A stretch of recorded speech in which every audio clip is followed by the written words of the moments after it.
मी हर्षवर्धन भोसले. काय काम आहे?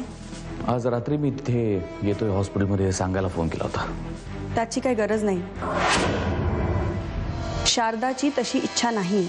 हे मला शारदाच्या तोंडून ऐकायचं आहे. आज रात्री येतोय सांगायला फोन केला होता. नाही नको. म्हणजे मीनाक्षी आहे इथे. अच्छा. आणि तसंही मला उद्या डिस्चार्ज मिळणार आहे. तुम्ही उद्या सकाळी आलात तरी काही हरकत नाहीये. तुझ्या त्या गर्लफ्रेंडचाच विचार करतोयस ना? मग काय झालं पुढं?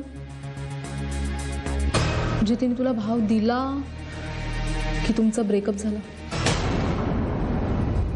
तिने एखादा पैसेवाला बकरा गटवला असणार. आता ती तुला काय भाव देणार? तिच्यावर बारीक नजर ठेव. आणि तो कोण आहे हे जेव्हा तुला कळेल तेव्हा लगेच मला येऊन सांग. सगळं ठीक होईल ना? तू काही काळजी करू नकोस.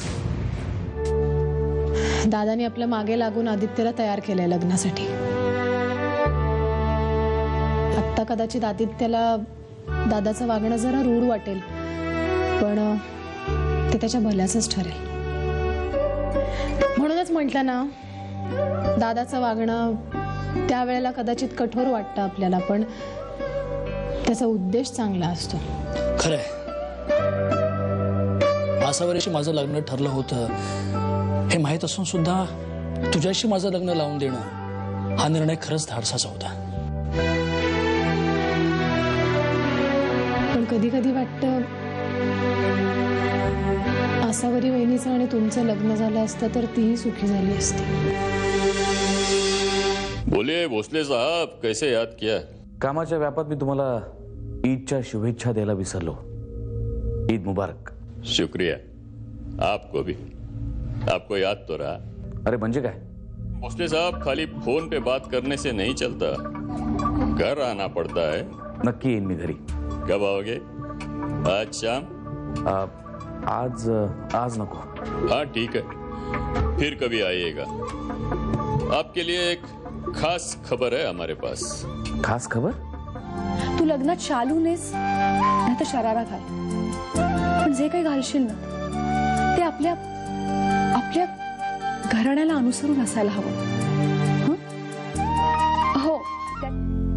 ते प्रिस्क्रिप्शन कुठे? ती औषध आपल्याला घ्यायचीच जाताना. ते मी घेतलंय.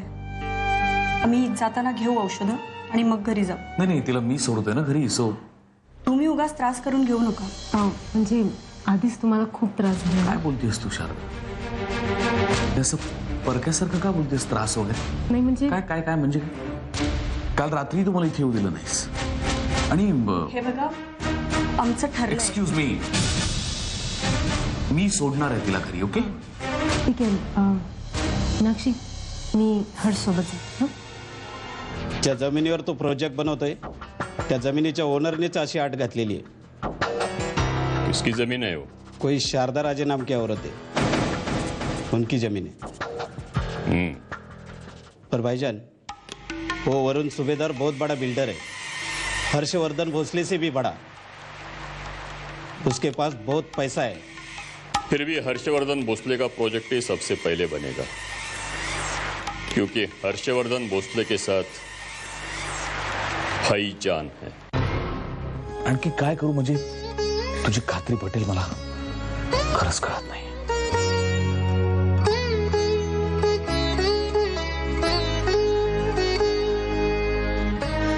पण तुम्ही मला पुन्हा सोडून जाणार नाहीत ना? कधीही नाही. तेव्हाही मी तुला सोडून गेलो नव्हतो शारदा. तू गेली होतीस तेव्हाही माझं तुझ्यावरती खूप प्रेम होतं. Because I love